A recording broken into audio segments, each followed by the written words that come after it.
It is so impressive to see so many people here tonight and to see you all get so quiet so quickly. That is impressive. It's really an honor to be here tonight to help celebrate the 50th anniversary of the World Policy Institute. I was thinking about it today as I was coming over, and I've learned from and worked with and had the pleasure of reading so much of the good work produced by the Institute for at least half, a little more than half, of those 50 years. And I see at the table right here, Arch Gillies, who's the president of the World Policy Institute back in the 1980s, when I was most intensely involved, along with Shirl Schweniger, who was the idea generator for the Institute for so much of that time. And I can say from personal experience how much of a difference the World Policy Institute and the World Policy Journal have made, especially for me, as I was saying in that time in President Clinton's campaign. Shirl and Arch and everyone involved at the Institute had really taken it upon themselves through a couple of critical projects to help create a progressive security policy for a new world, the Security Project and the American Priorities Project.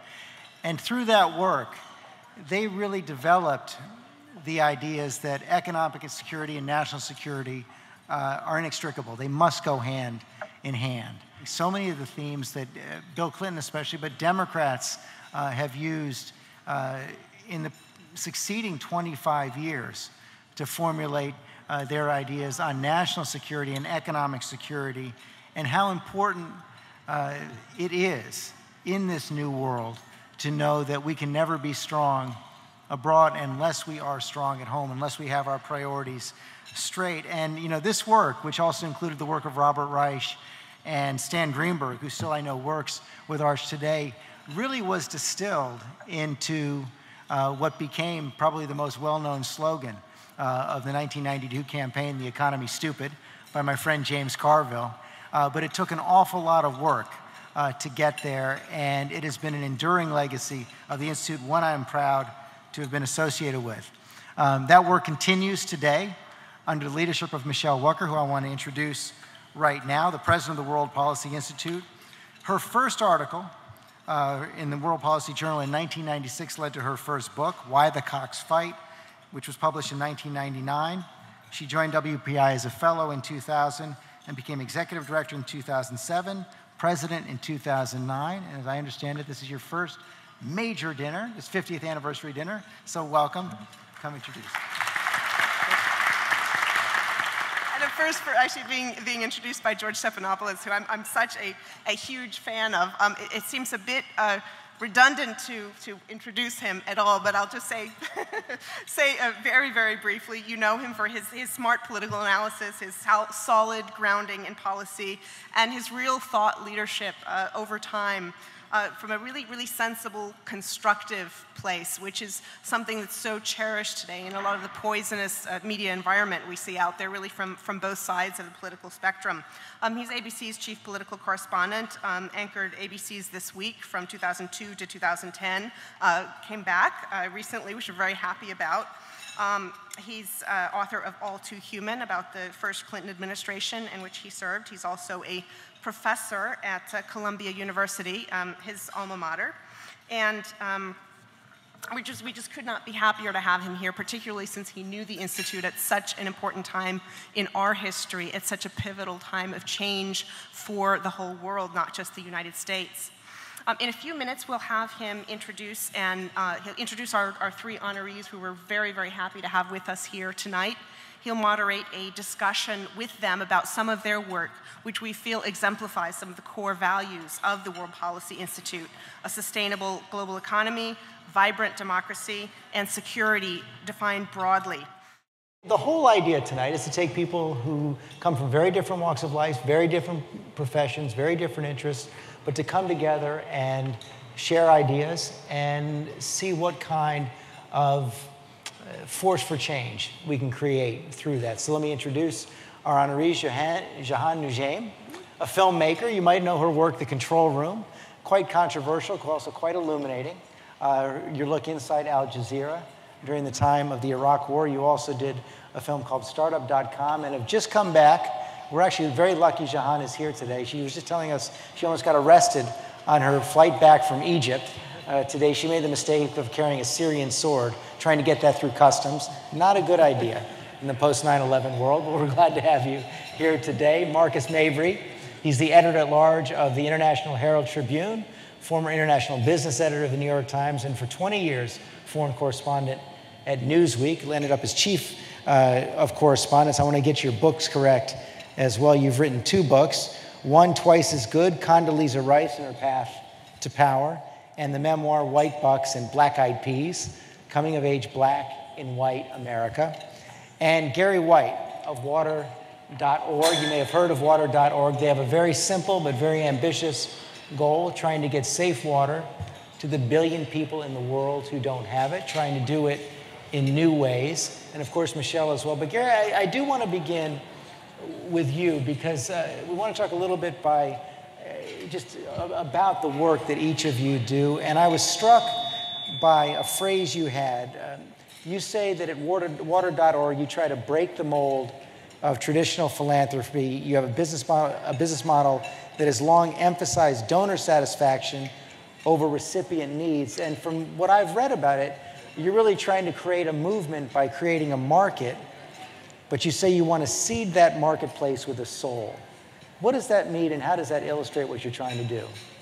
Well, I think what we're trying to do is to recognize that, after decades of trying to address the global water supply crisis from the perspective of the poor, and having still nearly 1 billion of the poor without access to water and 2.5 billion without sanitation, it's not working, right? So you can imagine, if we found a cure for AIDS today, and 100 years from now, there were still a child dying every 20 seconds from the disease. And when you look at the fact that we in the United States and other countries have known how to make water safe and to save lives, to wipe out cholera, dysentery, typhoid, and we haven't been able to push these solutions out to find ways to solve this crisis, then you really do have to break the mold. You have to look to see how can we look at things in an unexpected way. How do we throw off the conventional wisdom that all of the poor who lack water and sanitation are too poor to pay for solutions themselves? How can you segment the market and find those people who do have some resources and reach them with economic tools like microfinance so that they can get access to water using some of their own means? So what we're looking at is looking not at people as recipients of charity, but looking at the poor as customers, as citizens who wield incredible power, that all we have to do is help unleash that. And so with things like water credit, we're able to help people break free of loan sharks who would otherwise be paying 125% interest to get a water connection in their home or to build a toilet, and hooking them up with microfinance institutions who can help them get that water connection at a fraction of that price, and then use that extra time they spend not scavenging for water, but working at income-generating opportunities. So there's a lot of potential to be unleashed, but you have to give the system some nudges. Marcus, let's play a little game here. When you hear a story like that, do you see yourself as an activist saying, if you want to, I want to promote that, or is that not your job? And if it's not, what is it? How do you see yourself as an agent of change? Well, thank you, George, for that very easy question.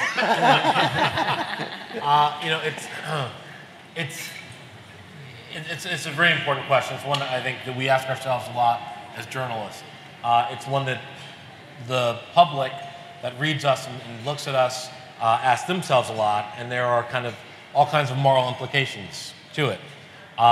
There's a famous picture, I think it was Ethiopia, Sudan, or Somalia, of a starving child and a bird looking at the starving child, and a photographer. And I was based in Johannesburg at one point, and the photographer who took that picture, I think it was an AP photographer, maybe a white South African AP photographer, if memory serves. There was a huge controversy for what, that photographer who had to take the picture, because someone took that picture, had food, obviously, because he was a Western photographer. What did he do? And that child died, actually. That child was one of many people, if you've ever been to a food, a camp where they're giving food to starving, displaced people or refugees, You're aware of the mass of humanity that's there. So that child was one instance of probably thousands, certainly thousands, maybe tens of thousands of people who were starving there, and probably one of hundreds, if not thousands, of starving children at that feeding center. That picture just kind of crystallizes it in a beautiful way, in a painful way, because sitting here as a member of the New York Times, the answer to your question is kind of scientifically and perhaps even uncomfortably clear. The answer is we are not activists, we are journalists. And it's uncomfortable because of that picture of that child. That's why it's uncomfortable. The fact is, if I wanted to be an activist, there are many things I could do. There are phenomenal activists, some in this room. There are many people who dedicate their lives to improving these problems, to solving these problems. That is not what we do. You feed the activists in some way. Well, you hope. What would you hope? And this is to the heart of your question too. Of what do I see when I hear? Well, what I hear is it's a great story. It's a great story because of a few elements. One of the elements, the most important element to make it a great story is it's counterintuitive. There is a world of prejudice, for instance. The really poor can't afford anything. The really poor can't pay for anything. So that automatically, in a world of market incentives, says there's a disincentive. Don't even think about it. If you can't give it to them for free, there's no hope. Well, that's a prejudice. That prejudice is incorrect, as we're proving every day. So there's actually hope. And in that counterintuitive reality, the fact that we can write a story that educates people that their prejudices are incorrect, that's a great story. And as a journalist, what you're always looking for are great stories. The best journalism is going to be the journalism that is not activist journalism, but it's journalism that makes people act. You're a storyteller. Mm-hmm. You're not encumbered, perhaps, by the mainstream media. You can choose your subjects. You do choose your subjects. Do you have an audience in mind when you set out to tell the story? I don't have an audience in mind. I think the audience is me. If I find something surprising or something that makes me think about something differently, a person or an idea, that's what I go towards. And I generally go towards subjects that I know absolutely nothing about, because I find that if you're going to spend a couple years of your life following a person or following people doing what they do best, you want to be following somebody that you feel like you can learn from. I learned from the best. I learned from Penny Baker and Chris Hedges, who've made The War Room. You've spent much of the last year working on 2 films about at least a portion of the Arab Spring. You've been in Egypt, in the story of the revolution, and now the story of the election that will follow. Can you tell yet whether it's a happy story?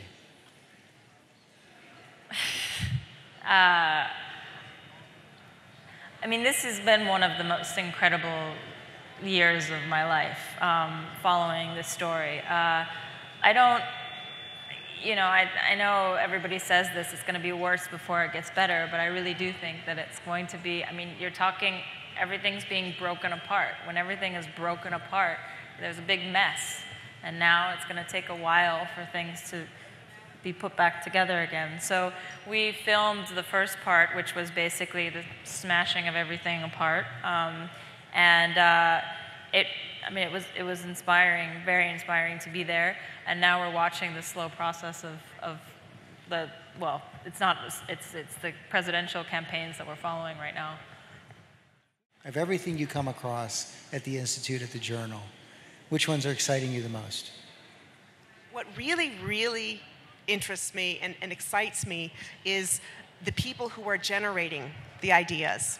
The people who might have a fantastic idea, but who might not otherwise be able to get a place in the pages of Foreign Affairs or get a place on a podium, or might have great ideas, are very good at expressing themselves, but don't necessarily have the skills to get those ideas to the right places. And so I think nurturing the people, really the source of those ideas, helping them to figure out what to do with it, whether it's something that Gary's doing, which is really a hybrid of doing work on the ground, but also generating ideas and interacting with people with great ideas, or something like what Jehane is doing, which is using creativity, using human stories to get people to understand each other. There's a wonderful, wonderful moment in Control Room where there's a U.S. military PR guy who's in the middle of this controversy over images of dead Iraqis being shown, which, Americans see them all the time and don't really react. And then there's a controversy over dead U.S. soldiers, and he sees that and all of a sudden has this aha moment in the film where he says, oh, now I get what it must be like for Iraqis to see dead Iraqis. And certainly the stuff that Marcus is doing, this traditional media thought leader, is so important. Certainly social media, a lot of what it's doing is referring back to work like what Marcus is doing. And the ability that Marcus has to have a very, very thoughtful, constructive approach to ideas. I first met him when he did a panel on Iran. He moderated for us one of our very, very first events when we went independent from the New School almost 5 years ago. And met him again when I was on a panel on Haiti after the earthquake, and was just so impressed by that idea to synthesize ideas and bring them together. So the idea is important, but it's not just the ideas, it's the environment.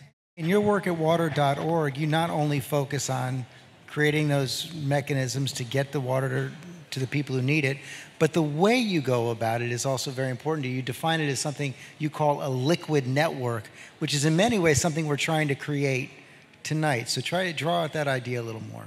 This whole concept of things that we learn from different directions, like the Arab Spring, for instance. What does that mean to people who don't have water and sanitation?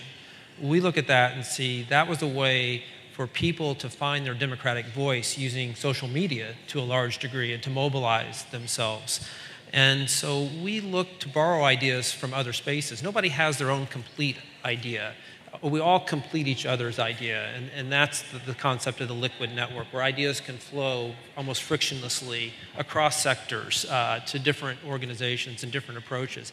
That's why water credit worked. We didn't go out and invent microcredit. We just discovered it and nudged it towards water and sanitation and the poor. We didn't discover social media and how you create this movement, in Egypt and elsewhere, but we think we might be able to nudge that towards the poor. So the fact is that there's billions of dollars being invested every year from the top down into water infrastructure, but it doesn't find the poor. The pipes go into the cities and they go right past the slums. How do you help people to understand and participate? How do you help them hold their water utility or their government accountable for those services that are supposed to be targeted towards them in the same way your democratic vote is supposed to be targeted towards you? And how do you hold them accountable to provide those services that they're supposed to be providing?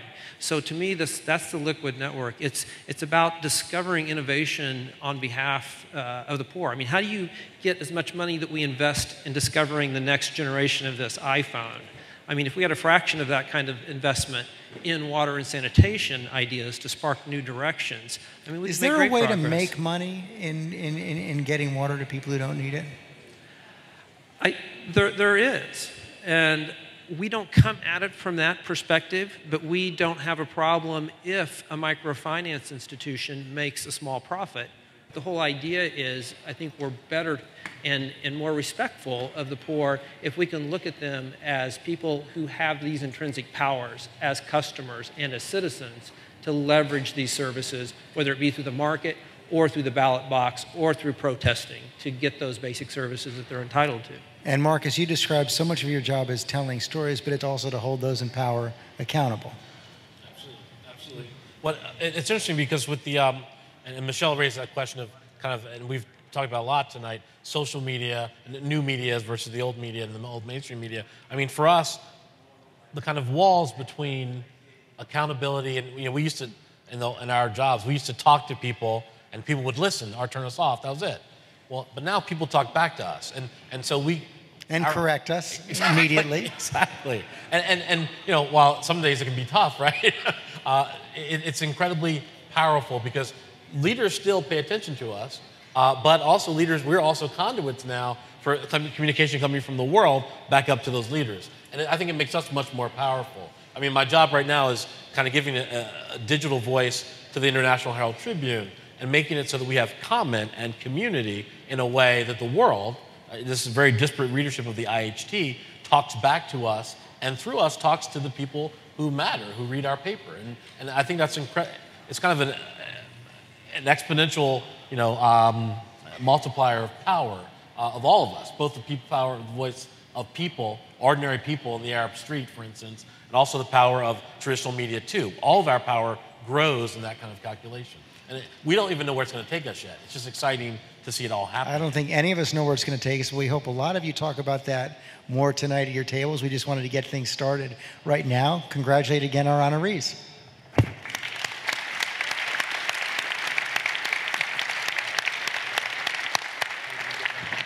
Most of you know John Watts, but I wanted to give him a formal introduction as well. John Watts is our chairman. He's been a real champion of the Institute. He's great at conversations, got great ideas. Really was one of the people who sat down several years ago when the Institute was trying to decide what the next steps were. We sat down and had many conversations about the future of the Institute, and we both were very, very passionate about the people at the Institute and the ideas and the places where it was going. So we're really happy that he's here with us to celebrate this amazing night, which is not just our 50th anniversary, but in some ways is our fifth anniversary of our rebirth. So he and I wanted to together present the awards to our honorees. The first one is to Jehane Noujaim as the World Voice Award for her creativity. The second one is to Marcus Mabry, the World Thought Leader Award. And the third one is to Water.org. Gary White has come all the way from Kansas City.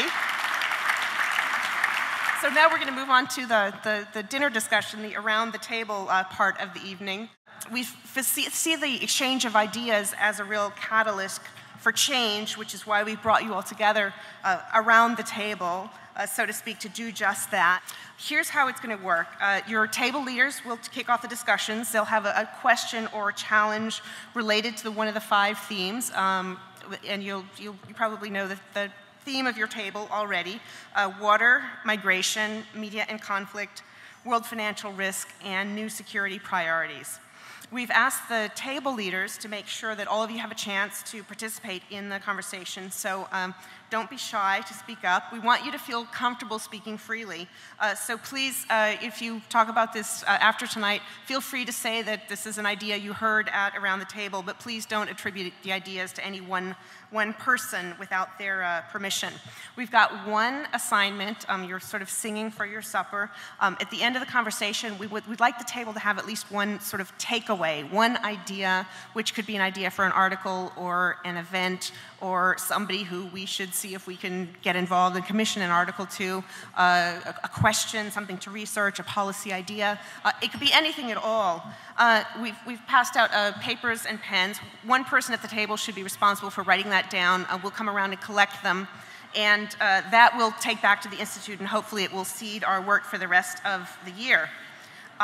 So with that said, I'd like to turn you all over to the capable hands of your table leaders.